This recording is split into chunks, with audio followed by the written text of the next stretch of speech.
narigeze kwibishapo umwigisha y'abavyeyi kwishuri nyene. Qu'est-ce qui s'est passé hein? Quand les professeurs l'ont vu, bamubonye baramubwiye bati turayizi yo chapeau mona. Turayizi yo chapeau kweri. Ati yo chapeau. Umwigisha wa mate. Chapeau umwigisha wa mate moto. Qu'est-ce qui s'est passé? Tamacharakura. Il a remis le chapeau parce que ce n'était pas pour lui, il a remis le chapeau charakura il va subir attaquer. En tout cas, la suite, tu la connais. Je l'imagine vraiment. Et aussi, ce qui est spécial, moi, j'ai un parent soldat, un parent militaire. Un parent militaire. L'éducation des enfants qui ont des parents militaires, c'est pas la même chose que des enfants qui ont des parents fonctionnels. C'est pas la même chose. Non, c'est pas la même chose. Ça, c'est vrai. Accroupi, calme. Tout est direct. Tout est direct. Je viens de moi ex comme Eva, na mubabwiye. Ejo ndi kunda tani vire muri vire muri obscurité. Avec moi n'umutype. Sinzi ko muri obscurité. C'était nuit. Beko. Faisait nuit. Beko. Sinzi ko yari mu ex wiwe ntavyo nzi. Ariko jewe nabaserutse ko bajya bahejeje gusomana. Mais pourquoi t'as pensé que c'était son ex? Ntavyo nzi je na jeje mu ex je nasimenye ivyiwe. OK, parce que c'est son ex. Je sais pas. Ça c'est c'est son affaire. Ndamuseruka ko ari kumwe n'umu nyine bahejeje gusomana. Niyo bazimiza ko atavyo nabonye tu vois. OK. Puis Maeva arambona atangura kunyibariza ati Rocher muri gukora iki ngaha. Tambwira ati je naje gusumira umugore wanje. Tiroshe urafise umugore ati ndamufise. Turi kuvyara abana babiri. Tugeze kuri babiri. Jinse gusumira wa kabiri. Erega dani nabaye oblige kugura amapo. Ndagura ibigoma. Wanzireke Roger. Ndagura amabibero. Ndagura ibiyiko. Ndabingenze bitari mu programme. Aba mama muzi bimirije kuvyara bakeneye amapo n'ibigoma. Ubabwire ko ndiko ndagirisha promotion.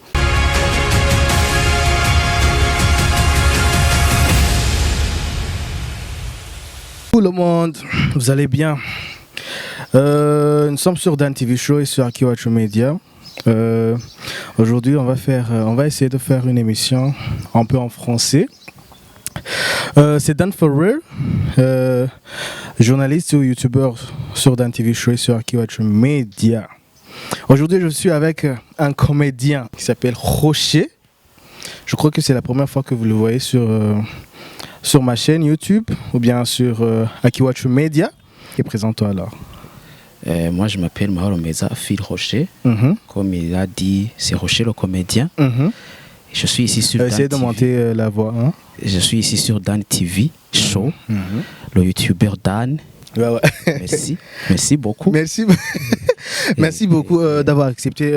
Rocher, ma première question. Rocher vient dans combien d'enfants? Vous êtes combien à la maison?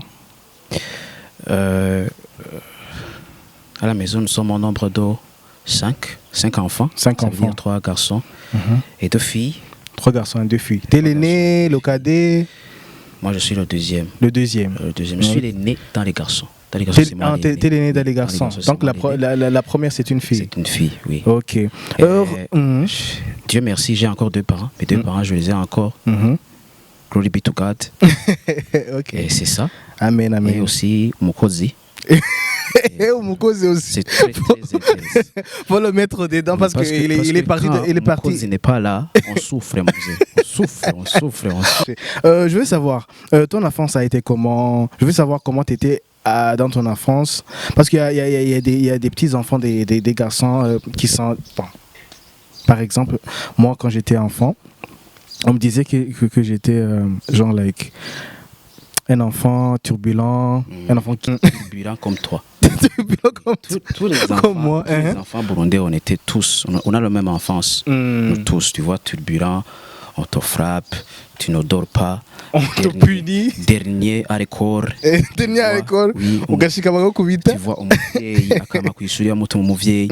Moi, je me souviens à l'école, ndavyibuka. Narigeze kwibishapo umwigisha y'abavyeyi kwishuri nyene. Qu'est-ce qui s'est passé hein? Quand les professeurs l'ont vu, bamubonye baramubwiye bati turayizi yo chapeau mona. Turayizi yo chapeau kweri.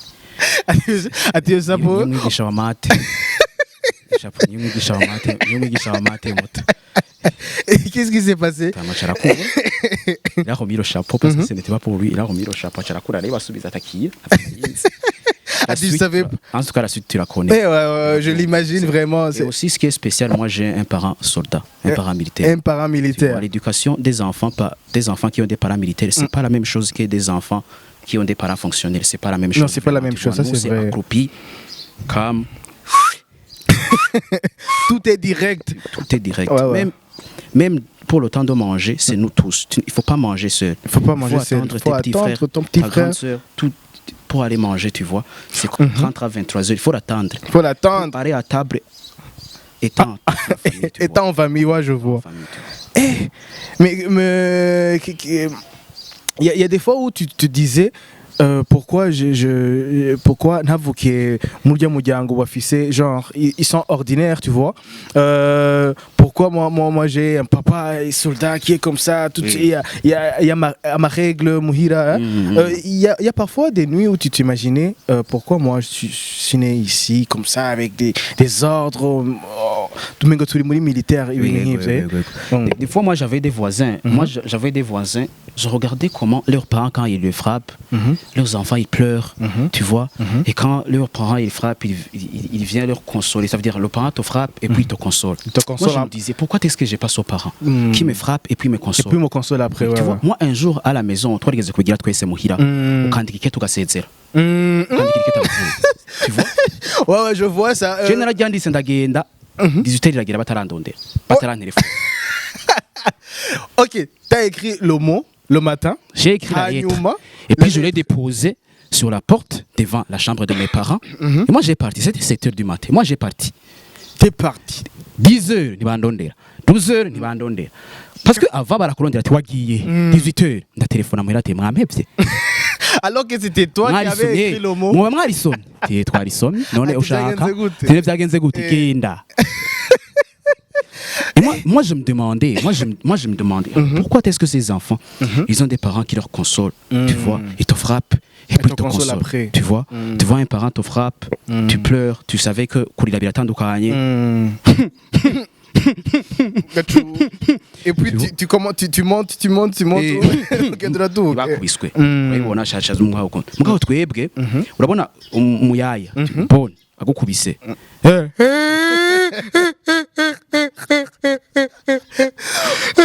ukazibona imbe birarengaye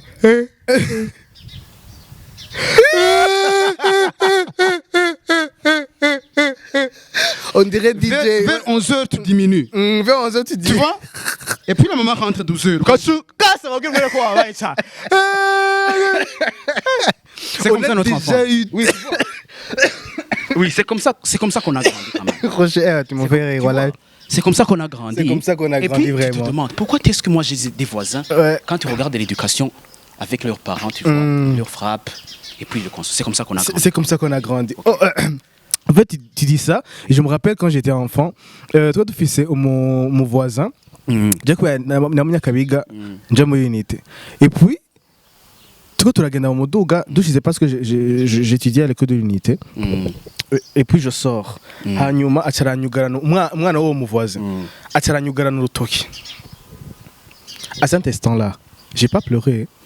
On m'a dit pore turagutwara kwa muganga sasuye umva sinabanje nkija ku ishuri et puis on m'a apporté genre kushika kwa muganga ndashika kwa muganga barampindura ndarira ndabandanya ndaja kwiga mwana w'umusoda anzureke aho l'histoire tu vas l'entendre sindarira barasubira umugabo ngaha ku mutima ikintu kinuze et puis ndasubira ku ishuri midi 13h bacabaza kuntwara ndataha shitse imbere ya mama urumva dushitse imbere ya mama dukubita iyi cri ntazi ariyo c'est pas si qui va nous consoler qui va nous prendre qui va nous consoler et la réaction des mamans tu vois mwana iratandukanye c'est la réaction des harabakuraba n'abatakuraba ya des mamans qui sont accueillantes uvyibuka yuko bon surtout ko ba bébé hariho abagwa abana yo baguye ashagenda kumutora yo hariho n'abandi baguye ntumurabe ntutse ntumurabe acarira ukamuraba acarira ndaturamuzi la réaction mugabo c'est une éducation des mamans burundaises baduhaye kandi iraryoshe cyane parce que on va s'en rendre compte tumaze gukura yuko ils nous ont éduqués. Ils ont éduqué bien, elles nous ont éduqué bien. Fait dans la vie, c'est parce que l'éducation de nos chères mamans qu'elles nous ont donné. C'est que tu vois, on a sur la nouvelle génération, les enfants, la nouvelle génération d'aujourd'hui, ils bakora muri Malibu. Ya. Ayo ni bakora muri Malibu. Twebwe ntafite dukora kubera ko hariho éducation twahawe. Éducation twahawe ikiri nonya. Dukurikiranye, tu vois, aujourd'hui dukurikiranye. Oui, on n'a pas de visa, mais on est patient. On est patient grâce à l'éducation. On est patient grâce à l'éducation. Grâce à l'éducation, on est patient parce qu'on est au Burundi, on va vivre. Grâce à l'éducation. S'il te plaît, l'éducation de nos parents. On va vivre. Mais une enfant qui n'a pas eu l'éducation de nos parents, burundais, c'est très difficile vraiment. C'est très difficile parce que tu vois même des comportements qui sont un peu bizarres. Voilà. C'est très difficile. J'aimerais savoir maintenant, on était à l'enfance, 5 ans à 10 ans. Moi, je veux savoir, Rocher, son adolescence, ton adolescence, t'étais comment? T'étais le genre de mec qui courait vers les filles, bien t'étais le genre de mec qui courait vers la Bible, bien t'étais le genre de mec yakunda gufungura abahungu bagize muri adolescence, ils aiment manger. Nous avons la même enfance. De 5 ans, donc de 10 ans. Kuduga, ça veut dire 13, 14 ans, et bien vyari biharo vyari gutamba la danse, la danse, Facebook, tu vois, on avait des groupes de danse, TBA, Mélodie, moi aussi j'étais dans t'étais danseur, tu vois, j'étais danseur, même quelqu'un qui ne dansait pas, quand même on aimait le son, aimait la danse. On avait des kermesses, on avait des kermesses, on avait des after parties, des kermesses, tu vois. On avait cela. Dans notre adolescence. Ça veut dire que c'était très très difficile de courir après la Bible. C'était très difficile vraiment de courir après la Bible. C'était difficile parce que il y avait beaucoup de choses qui nous influençaient. Moi, nakijijwe kuri El Shaddai ni nakijijwe parce que il y avait un événement qui s'appelait Trinity. C'est un événement qui réunissait les jeunes. Je savais. C'était la première fois que je voyais des dramas, des sketchs qu'on jouait dans l'église. Tu vois. Et là, moi, c'est là où j'ai été sauvé. Ni on nakijijwe. Siko. C'était le pasteur. Il s'appelait qui? Olivier Derain, tu vois. Mais avant, moi, je ne croyais pas après les filles. Naratinya, vraiment. Après les filles. T'étais le genre de mec qui ne s'approchait pas des filles. Vraiment. Naratinya, mais pourquoi c'est Toby? C'est comme ça que je suis. Même à cet instant, même, c'était comme ça. À cet instant. Il y a un petit changement. À cet instant, di charinga gisha muri Kristo Yesu. Alléluia. Turashika. Avugishwa ku buzima. Urumva gadane. On avait moi je ne courais pas après les filles, pas pour dire que je ne faisais pas des gaffes, parce que quelqu'un qui fait des gaffes, c'est quelqu'un qui court après les filles. Non. Parce que twariba, twaragira ubuguruguru, tahamajoro, tu vois, ugasanga ibintu nk'ivyo. Tu danses, ugasanga nta tabi nanyoye. Dieu merci. Nta inzoga zarananiye. Inzoga zarananiye kabisa, zaranse. Mais tu sais, à première vue, on dirait que tu prends de la bière. Je sais pas. C'est Moudia, vraiment. Il prend du fond. Il prend du fond. Seulement du citron. Citron vraiment. Qui n'est pas même glacé. Je t'ai demandé pourquoi tu prends pas. C'est parce que quand on kanye ibintu by'ijwi uvuga c'est pas bon. Il faut prendre des ibintu bishushe. Ugiye kuvuga hano. Utavuga ibikanye ni sawa. Tu vois? Puis on a avancé. Duca turakizwa dane. Duca turakizwa kuri muri Trinity. Puis dukijijwe turavansa turiga puis tugana nyere turaheba ibintu bimwe nyene turateba ahantu ducika abantu. Toi l'adolescence était comme ça. L'adolescence j'ai joué beaucoup le football. Je suis footballeur bro. T'aimais genre le football. En plus de ça bon ari mande ya terrain. Donc c'était facile. Kuvuga ko no. Nakina football cyane. Bon umuntu amaze gukura umva il y a d'autres engagements. Il y a d'autres opportunités, d'autres engagements. Ok, voilà, on entre dans ton adolescence. Je veux savoir, quand est-ce que t'as wiyumvisemo genre navuga gute le talent canke wiyumvisemo yuko ushobora kuba umunyagwenya, ushobora kuba umuntu atwenze, ushobora kuba umukomedien. Quand est-ce que wiyumvisemo ico kintu caje ryari byagenze gute? Tu commences à faire des blagues dans tes amis. Tu commences à faire des blagues dans la famille. Tu commences à blaguer quand tu es dans des fêtes, des anniversaires, dans tes diplômes, quand tu discutes avec d'autres gens, que ce soit tes amis, que ce soit aussi c'est ce que peut Et quand j'étudiais en seconde, j'avais un professeur qui nous enseignait sciences de la terre. Sciences de la terre. Oui. Quand il nous enseignait sciences de la terre, vers la fin du cours, il nous donnait 10 minutes. J'avais un ami qui s'appelle Gami. Il s'appelle Gami, lui aussi était comédien. Enfin, il était comique. Il était comédien. Oui, c'était un comique. Okay. Quelqu'un qui peut te faire des blagues vraiment. Des freestyles là même. Oui, à la fin du cours, on nous donnait 10 minutes pour faire rire les élèves. Les élèves, ouais. Même en première, ils nous donnaient, parce qu'ils nous connaissaient, tu vois, quand ils disaient, est-ce que vous avez des élèves ici qui peuvent nous faire des blagues? Les élèves nous disaient, vas-y Rocher, va faire une blague. C'était la première scène que j'ai faite, tu vois. Et j'ai commencé à essayer. Pourquoi pas aller essayer? Parce que si ça marche pas de problème, je vais abandonner. Ouais. Mais si, il faut avoir la peine d'essayer. Donc tu as commencé ça avec l'encouragement de tes camarades de classe. Oui, mes camarades de classe. Mes amis, mes proches, tu vois. Moi, encouragé, tu vas essayer, mon frère. Si ça marche pas de problème. Tu t'accades. Il faut avoir la peine. Foncer. Il faut foncer, mon frère. Puis quand j'ai foncé, ça a marché.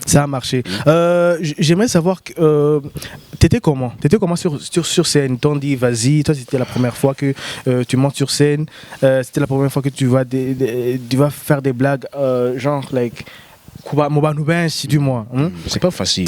C'était comment dans ton cœur?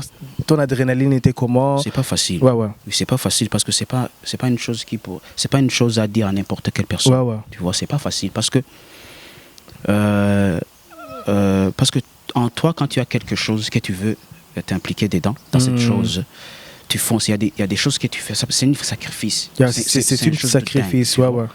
Les élèves te disent fonce, va nous faire des blagues. Et toi, tu sais rien de ce que tu vas dire, mais tu sais rien. Tu te fais confiance en soi, même parce que tes camarades, que tu peux faire des blagues. Et puis tu fonces devant des élèves et puis tu commences à taquiner, à leur donner des blagues, tu vois.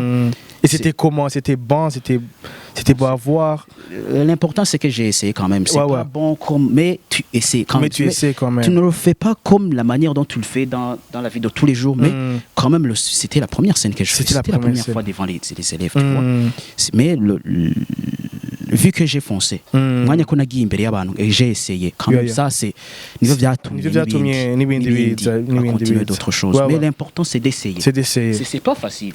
C'est pas facile parce que mon frère, et c'est quelque chose ukibwiye n'abakomedian n'umunyene wokimbwira kiragoye parce que turategura bro et on prépare. Qu'est-ce que je veux? Mais tu sais que je savais pas yuko mon fata mukandika des blagues. Je savais pas ça. Moi je savais yuko avant, parce que Raoul c'est mon ami, Kigang c'est mon ami.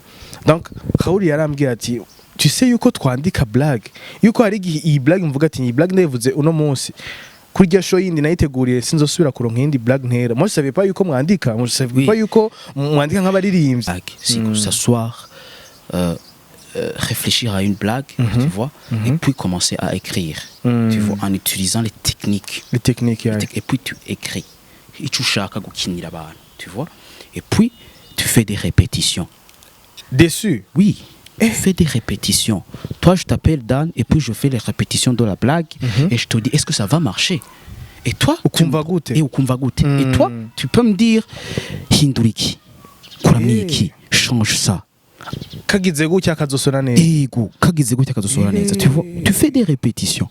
Pas pour dire que dutegura abantu kujya kuntu batwenga tuba twabiteguye.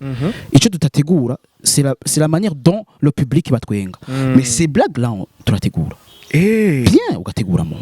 Dan, nous les comédiens on prépare.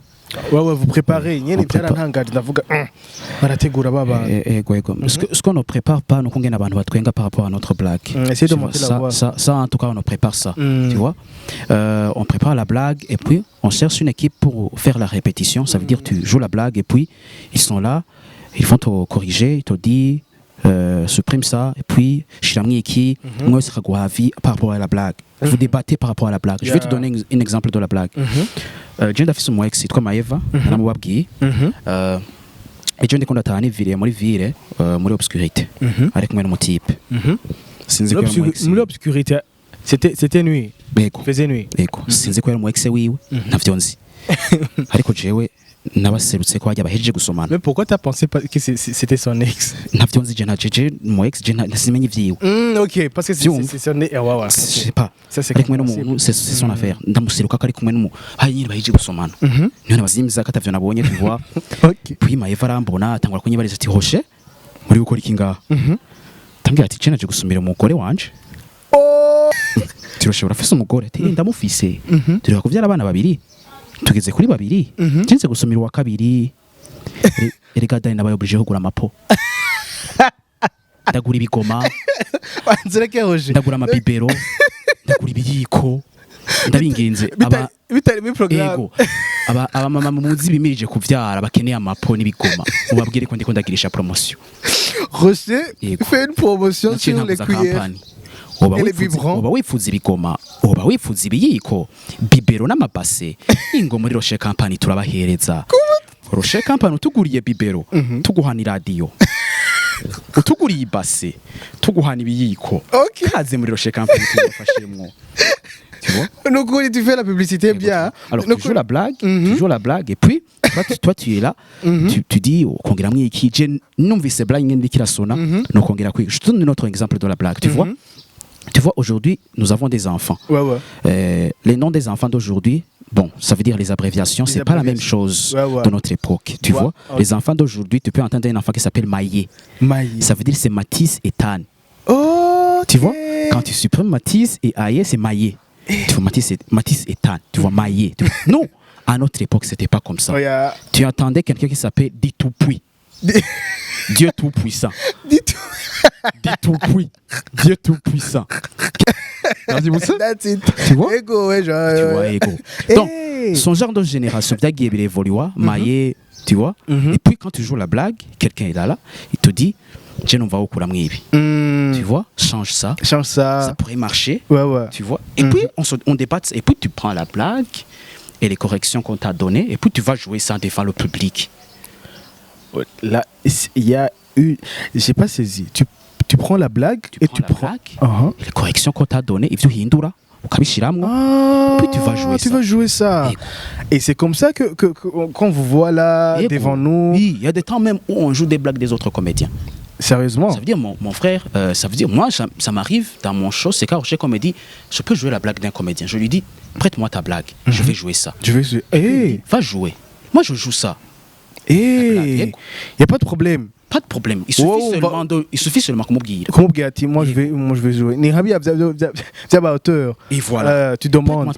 Ou bien, tu peux avoir une blague. Dans cette blague, la structure, tu peux insérer la blague dans ton ami. Et puis tu te demandes, prête-moi la blague, je vais la jouer ici. Et ne joue pas cette blague parce que je vais jouer ta blague ou la moussignale. Parce que alors que c'est sa blague. C'est très intéressant kuganira. Ça veut dire uza gukina ikimbwira nza gukina ibintu ati ibintu yikuremo n'intize. Tu vois, on se prête kugira bigende neza. Ça veut dire c'est la famille. Ouais, c'est la famille. Tu vois, c'est la famille. Il suffit gusaba. Bisanzwe. C'est la famille, voilà. Voilà, Rocher dans muri temps yawe lakinye for the first time sur kw'ishure. Et tu as continué comment est-ce que comment est-ce que tu es arrivé jusqu'à ce que tu crées Seka, tu as déjà goûté à des encouragements qui est en train de me suivre combat ensemble, c'était pas facile vraiment parce que d'avoir Kwishuri en 2019 je dois commencer une carrière professionnelle. Là où je dois montrer mon talent. Là où je dois montrer mon talent au public. Ça veut dire, je dois être sur les médias. Je dois me médiatiser. Moi, avant, j'étais quelqu'un qui est timide. Dans le monde, que je vais créer une page pour commencer à faire des vidéos. Ça veut dire me médiatiser. Tu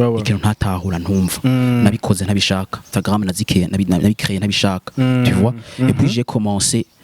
Tu vois? Moi, j'ai fait zero. Ego. Il y a une carrière acteur, il y a une carrière stand-up comedy. C'est deux carrières. C'est deux carrières. Parce que je sais, la première fois que je t'ai vu, c'était dans un vidéo. Oui. Où tu parlais de quoi? C'est dit qu'il était viral à cette époque. moi je me disais ndabona vidéo ya mbere ndabona vidéo ya kabiri je me dis Soga oui tu parlais des choses de Musaga. C'est pourquoi je t'ai dit je croyais que tu habitais à Musaga. Voilà. Et puis j'ai vu Rocher, c'est Katavuga. This guy, comment est-ce qu'il est arrivé comme ça? Voilà, c'est la question. Comment tu t'es lancé dans ta carrière professionnelle? Ces deux carrières, ça veut dire carrière acteur et carrière stand-up comedy. Ces deux carrières, je me suis lancé différemment dans ces deux carrières. Ça veut dire, après l'école, moi je suis d'abord lancé dans la carrière acteur. Ça veut dire faire des vidéos, des petites vidéos avec mes amis, des petites vidéos. Et puis j'ai fait une formation pour carrière stand-up comedy et Dieu merci, on m'a choisi. Avec des autres comédiens comme Jésus Audry, on était ensemble. Tu vois. Et puis Dieu merci, on m'a choisi. Et puis on a commencé la formation avec. Jésus Audry, il est ici au Burundi. Et il fait des vidéos. Et on a connu Instagram. Il y a Elvin Smith. Mais il n'y a pas de vidéos qui sont virales. Parce qu'avant, ces vidéos étaient virales. Ok, ça peut ne pas être viral, mais ça peut aussi être drôle et ne pas être viral. C'est différent. Il est drôle, le gars, il est drôle. Il y a une vidéo qui peut être virale, mais ne pas être drôle. C'est comme ça l'humour. C'est comme ça l'humour. Il y en a qui ça dit. Ok. Dieu merci, j'ai commencé la formation avec Michel Gohou, Michael Sengadi, Kigingi, et nous ont formés. Et puis après la formation, on a commencé à travailler, mon frère. C'était en 2020. On a commencé à travailler. Moi, j'ai fait le premier show le 23 septembre 2020. Le 23 septembre 2020. J'ai commencé ma carrière stand-up comedy, professionnel stand-up comedy en 2020. D'ici 3 ou 4 jours, tu vas arriver à 4 ans. Oui. 4 ans. Oui. De spectacle. Tu vois, de spectacle. Invité 5 amis, moi 5 amis et moi 5 amis. Et puis tous les managers. Ok. Tu vois, et moi j'avais, c'est pas Frémohir. J'ai amené le baffle, Bluetooth. Tu vois, on a branché là-bas. Et puis, une délibération. On a mis la musique. Et oui, on a mis la musique. Tu vois. Kirikou. J'étais le DJ et en même temps l'acteur. Tu faisais deux choses en même temps. Le backstage, c'était derrière la maison. C'est ça le backstage. Ok, oui, backstage. On s'est débrouillé depuis trois tangouilles carrément. Tu vois. C'est ce que je dis.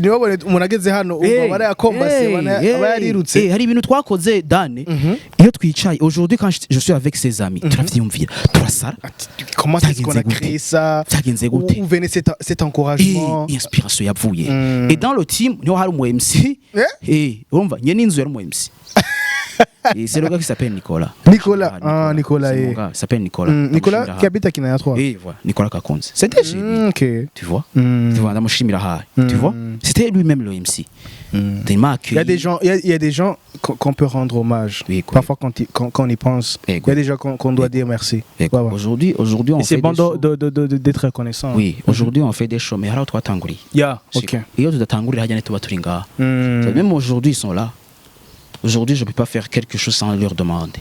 Même si nous avons ça m'a fait un goûter. Je dois les appeler et puis les demander. Vous, moi, Mouranzi, toi la Tangoura, c'est ça qu'on manque dans chez nos artistes. Nous vous artistes. Beaucoup d'artistes font des erreurs parce que par fils abantu batanguranye bamaze kwinyora barabonye ko babasumvye bashobora kubabaza. Or bagiye twatanguranye baratuzi. Nibo bakuzi. Baratuzi. Même nos blagues, na blague nshobora kuinvata baje batazi. Nyinshi babazizi. Tu veux pas me dire Rocher, blague zawe zatangwe kuza zirabiha. Hindura zana bishasha. Je dois travailler que je vyambwiye pour évoluer. Parce que je le rappelle et je le dis, j'ai une idée. Est-ce que je peux faire ça? Oui, go. Wapi, why? Parce que il y a Et puis je travaille sur ça. Tu vois? Et puis il m'a accueilli ndaza ndakina performance narakoze même si tari nziza. Mais le simple fait de se lancer, d'avoir cet encouragement, de t'introduire devant 30 personnes. Et jouer 2 heures uri wenyene. C'est ni umwaka nyene utanguye. 2 heures uri wenyene mon frère. Non stop. Ego, urahagaritse ucuja basubiye kwambara wagarutse kuri scène puis tu commences à jouer. Ni bintu bigoye cyane. C'était si fort grave mon frère. Et puis après ça, c'était en 2020 le 23 septembre. Ça t'a marqué. Ça t'a marqué. C'est une date. Non, c'est une date izonguma mu mutwe. Première édition sinjya nayikoze. Sinibuka jya nayikoze. En 2021, c'est là où on s'est dit on va faire le show. Là où on va de côté kibanza, tuzana abantu, tu inviter tes frères humoristes et puis on va faire le show. Et le premier show, j'ai accueilli 300 personnes, mon frère. 300 personnes. C'était à Fitness. Fitness. Qui en a 3. Qui en a 3. À l'épicier. Mais c'était Rocher Seka ou bien c'était. Seka Rocher Comédie. C'était Seka Rocher Comédie. Seka Rocher Comédie, c'est un nom qui a été trouvé par mon collègue qui est en France, qui s'appelle Kenny. Kenny. Et tu gagnes à l'université Lumière. Je lui ai dit, tu gagnes à Moambel, bac 1, et je lui ai dit, Kenny, kujya ku mwamwe mwicaranye. Et mon prof yigishije byabishe. Kwa shuhindukira tewe. Moi j'ai une idée. Je vais faire un spectacle. On va goûter Seka Rocher Comédie. Parce que non. Le mot t'est venu, c'est le seul mot qui t'est venu dans la tête. Tu avais genre, pour trouver le nom. Il fallait trouver un nom où il y a Rocher. Ah, voilà. Il y a Comédie. Tout nom que je dois Comédie. Rocher Comédie. Rocher Comédie. Rocher Comédie. Moi j'avais ça au départ. Et là j'avais dit, est-ce qu'on dirait Nwenza Rocher Comédie? Parce que le jour il y avait un spectacle de Mutima. Et là les gens allaient dire ni gagne. Et là j'ai dit, pourquoi pas Seka? Nwenza Kinyarwanda, Seka. Et j'allais dire mon frère, comment on dit Seka Rocher Comédie? Et Kenny, il y a eu un virier. Il a dit, c'est un bon nom. Moi je suis quelqu'un. Iyo ngiye ikintu umuntu umwe nkabona aracyapruvi mon frère uravye nabi kweca ikintu banagikoze nubwo cyo bari kibi ubundoze kandi m'a dit c'est bon nta wundi muntu abajije. Moi je me suis lancé et puis j'ai fait l'affiche Seka Rocher Comédie et j'ai fait le show. Et c'était comment? 300 personnes. C'était comment? Et là mes amis m'ont dit, mon frère, on va foncer dans ce projet. La deuxième édition, on va investir dans ça. On va inviter des grands artistes. De grands artistes et de grands humoristes. La deuxième édition, c'était 600 personnes. Donc ça a augmenté chaque année. J'étais avec Trezor et Happy Boy. Yo, tu vois. C'était à l'époque où Yo était viral. Il était viral, tu vois. Et j'étais avec Magali. Magali et Olof Bono. C'était là. Mais oui, Magali maintenant. Je sais pas. Olof Yaramohebzi. Vraiment, il y a abantu qui ont marqué des époques. C'est Olof vraiment, il a vraiment yaramufashije cyane. Olof yaramufashije. Et Olof yibereye muri France ari muri Kipina Marcel. Abarabugira boutit. Agara bouta dades. Asampi. Olof garuka mu Burundi Magali turamukumbuye. Tu vois, ils étaient là dans le show. Ça veut dire c'était un show qui n'est pas négligé. Tu que tu négliges. D'autres amafaranga menshi. Le deuxième édition était où? C'était où? New School. New School, ok. New School, tu vois, là-bas à New School. Troisième édition, c'était à Olivskaden, Kiosque Sango. La quatrième édition, c'est aujourd'hui. Olivskaden, c'est ça là-bas, Olivskaden. Et on attend la cinquième édition. Mais qu'est-ce qui te poussait de faire des deuxièmes, des troisièmes, des quatrièmes? Qu'est-ce qui te poussait? Où tu trouvais cet encouragement? Il faut y avoir une édition. Qu'est-ce qui t'encourageait? D'abord, il faut rester avec l'inspiration. Ça c'est très c'est qui nous commet. Parce que aujourd'hui je viens de terminer la quatrième édition. Je veille à ce que guhera muri août gushika iyindi gushika muri juillet nzoba nkifise inspiration yindi nyene ngifise. Nzoba nkifise ya mayide nyene kwa kunyene ngifise ya énergie.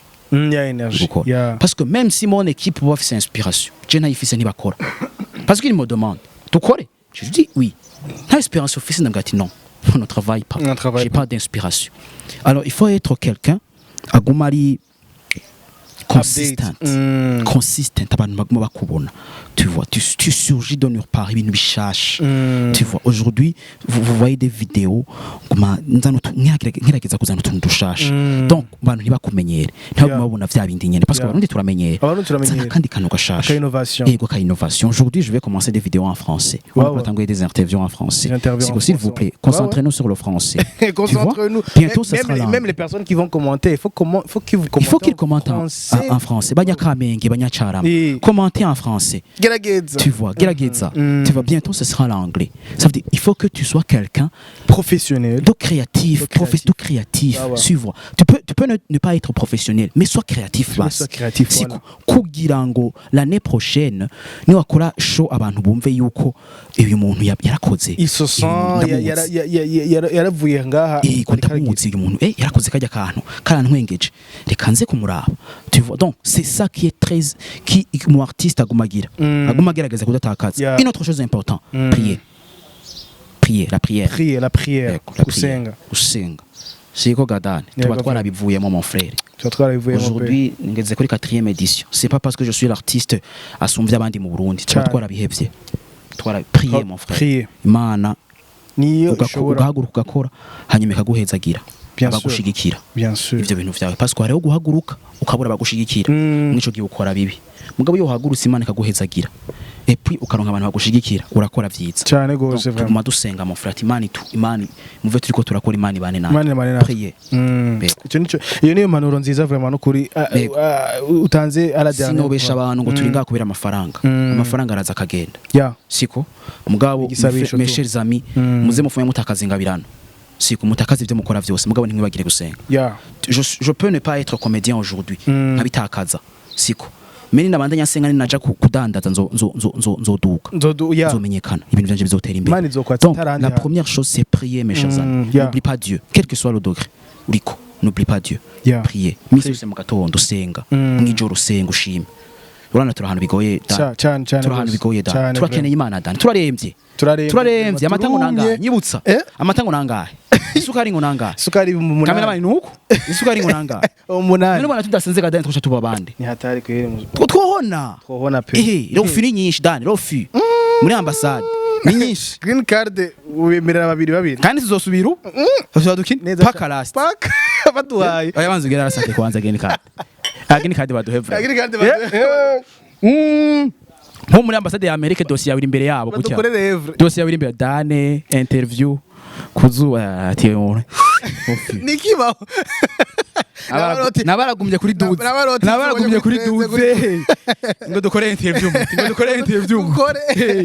donc twuba bande dane rega turaremvye muto donc iyo vy'Imana si ibintu si option ni utegerezwa ko turaremvye hitwopfa vraiment donc ico kintu qui est très intéressant utakaza ibintu vyose je peux ne pas être comédien ntabwo bafise mugabo sinakaze gusenga kabisa amen c'est un mot vraiment qui est très touchant nukuri cyane gose nukuri hanyuma Rocher tata continuer 4e édition ngirabaye Rocher c'est quand Rocher Comédie uyibona hehe dans 5 ans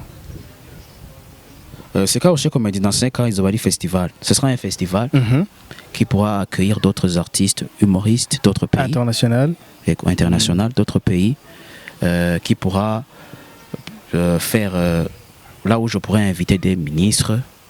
Tu vois des ministres, ça veut dire abantu muri batwara igihugu. Je pourrais les inviter. Et ce sera un festival qui aura une plateforme là où d'autres personnes qui patali mu Burundi bayiraba.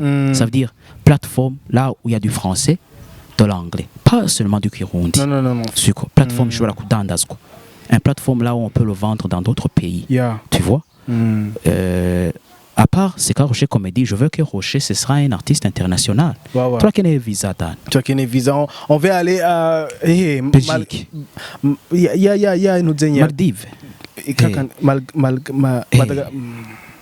Moi jamais Marrakech du rire. Voilà, on veut voir Rocher. Aïe muri Marrakech du rire. Toi qui n'es visa. Toi qui n'es muri ya Belgique toi goûter. Montreux Comédie. Toi qui n'es visa. Pour aller sur le gihugu. Siko. Être l'image du pays dans d'autres pays tu vois, et ça va commencer maintenant. Il faut qu'on commence à travailler maintenant. Dans 5 ans on va y a projet CK Rocher Comédia ou Rocher aussi. Tu vois, donc ça veut dire que ces deux choses là Bizojan, ça doit avancer ensemble. Ça doit passer ensemble. Ça veut dire CK Rocher Comédia sera un festival humoristique. Sinzi ko izobiri ku rwego rumwe nk'izindi, mais je veux que ce sera un festival humoristique là où j'invite un comédien, un artiste, qu'il soit payé convenablement. Ça veut dire où je peux amener un artiste all the way from France. And I paid him hotels to dine, and he dine here. He do the show. I pay him, and he go back. And he go back at home. Hey, can I prophesy? Can I prophesy? Take it. Ibintu bijya kwindi mwe. Aho sinosubira nako nyene nahijemo. Bisigura yuko ya peut-être un humoriste anglais azokumva kano kana kavuga. Faut passer nahuye ndaguteye blague. Faut passer nahuye no mu chrétien sengera kuri CLM. CLM urazi ko bavuga icongereza. Ce sont des chrétiens là-bas vraiment, c'est l'anglais seulement. C'est l'anglais seulement. C'est l'anglais dans l'église, c'est l'anglais en dehors de l'église. Un peu partout. nuba ku musaga même dans la vie courante c'est anglais dans l'église anglais en dehors de l'église no mu Kamenge carama anglais dans l'église anglais en dehors de l'église bajya tuba tuzina je duhura n'umutipe c'était vraiment un chrétien hajya kuri limiter dans vie il se promenait il allait prier à CLM et il ne connaissait pas CLM là où c'était la première fois aller à l'église puis j'ai duhuye arambwira mon frère yambwiye mu Cyongereza do you please show me where is CLM turi kuri limiter kandi je dois me débrouiller ego tu vois mon frère ndiwe Roger you go ok Roger tu me disais so dufise abakretien bo kuri CLM bavuga icongereza cinshi cyane tu vois cyamura no mu chrétien c'était à bas limiter muri ville arambaza ati can you please show me where there is CLM mu Cyongereza en anglais j'allais me débrouiller siko turi kuri limiter je devrais je devrais tomubwira ati you see you go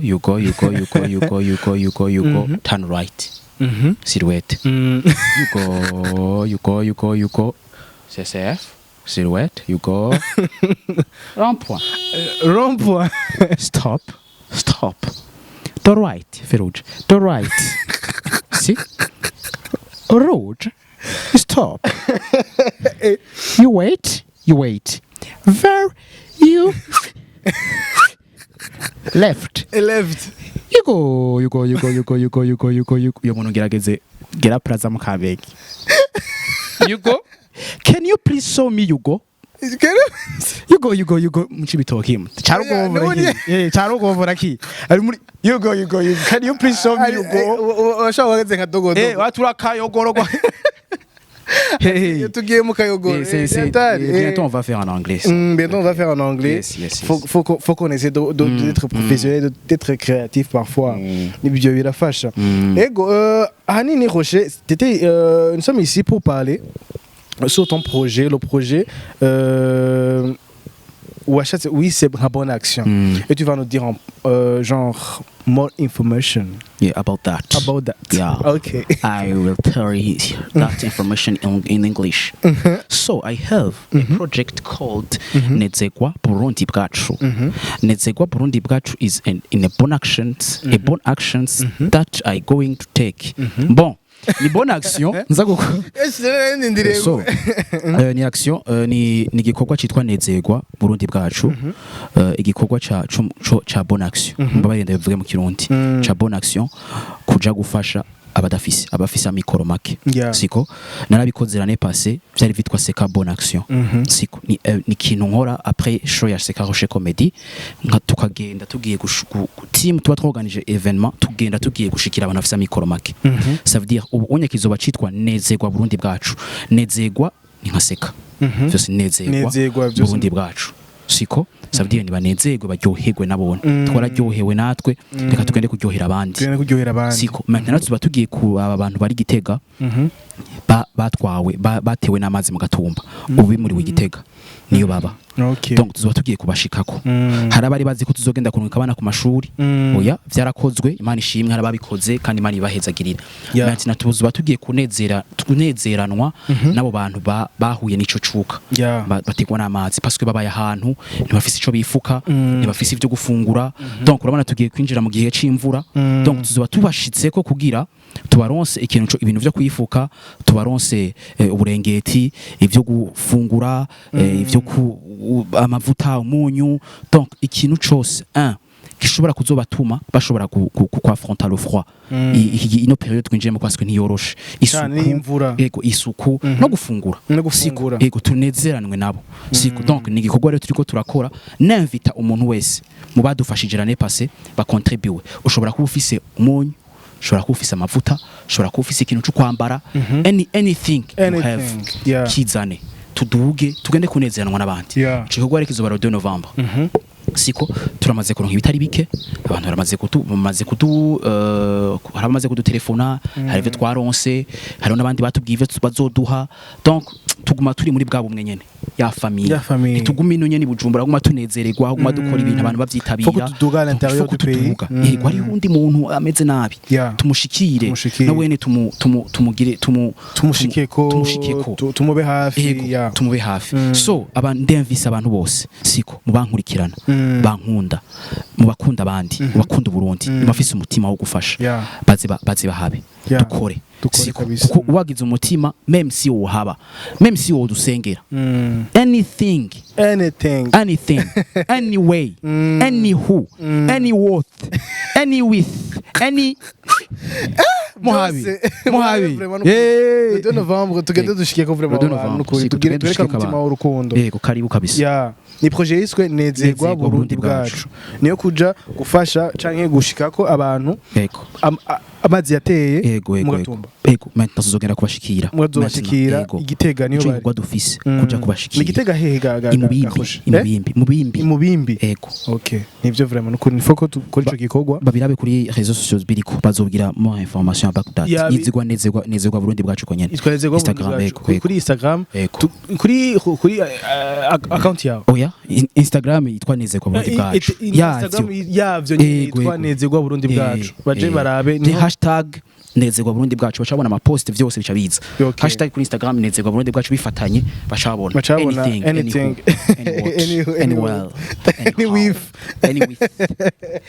Rocher je nebaze yuko nous sommes tuko turagana ku musozo nous sommes à la fin de notre émission de notre interview nebaze yuko Rocher novuga ni uraduteguriye 5e édition n'est-ce pas en 2025 nibaza ko kuretegura est-ce que ubona canke umva canke ushaka ko izo bimeze gute en 2025 tu veux genre izo bimeze gute azo ari spécial ikintu kimwe no babwira ntari bwababwire nuko azoba ari zobandiko ndafeta anniversaire tu veux fêter anniversaire en plus de ça 5 ans ndafeta anniversaire azoba ari ibintu biri spécial bisa neza cyane gose kumaze kuyizamo bizoba bisa neza cyane bimeze neza cyane gose José ibona hehe dans 10 ans twibona turi international visa États-Unis visa Canada ebona tugenda duserukira Burundi kure cyane kure tugaruka bien sûr ntuzotoroka tugaruka tuzoteba tugaruke anako abantu bagomba baronka ama visa Dramati annonce visa ya Canada le 31 décembre zo bari Ottawa yakubwiye cyo bimba bazadani ibyo bintu najeyo nzogenda na uzogenda najeyo aririmba nzogenda ni ivyisi naho uzogenda ari ibintu abantu byo ni ivyisi kigege ubona Portland ni ivyisi bijya mugo ivyisi ndabikeneye sha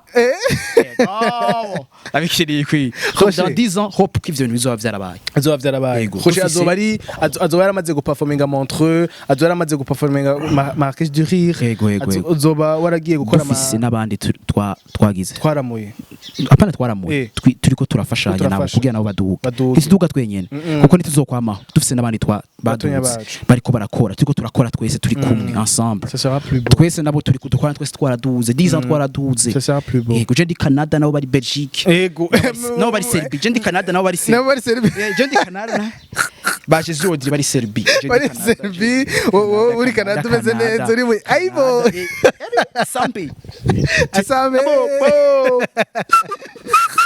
et Serbie États-Unis Rocher Barça ou Real Barça forever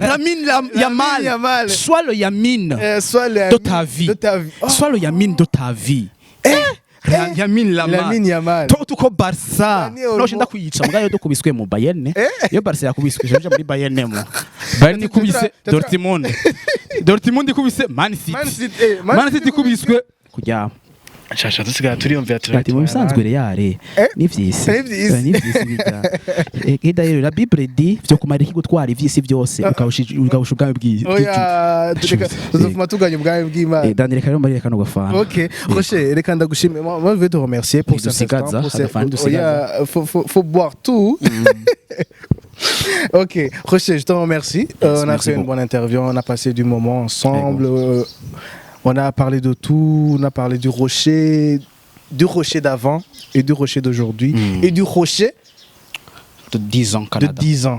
Merci beaucoup Rocher. Merci à vous tous. Je pense qu'on a fait une bonne interview. Merci. Merci beaucoup. J'espère que la prochaine fois, on va vous inviter sur notre plateau Dan TV Show ou sur Akiwatch Media. Tu vas pouvoir accepter. Et dans 10 ans, Canada. Dans 10 ans, parce que c'est très intéressant là-bas. Les autres Serbies, moi, Canada. Très intéressant là-bas. Restez là-bas. Concentrez-toi là-bas. Concentrez-vous sur le visa Canada. Concentrez-vous là-bas. Roger. Visa Canada. Concentrez-vous là-bas. Concentrez-toi. Concentrez-toi là-bas. Concentrez-toi Canada. Ok. Merci Roger. J'espère qu'on a passé du bon temps. Merci beaucoup. Merci à vous aussi. Ok.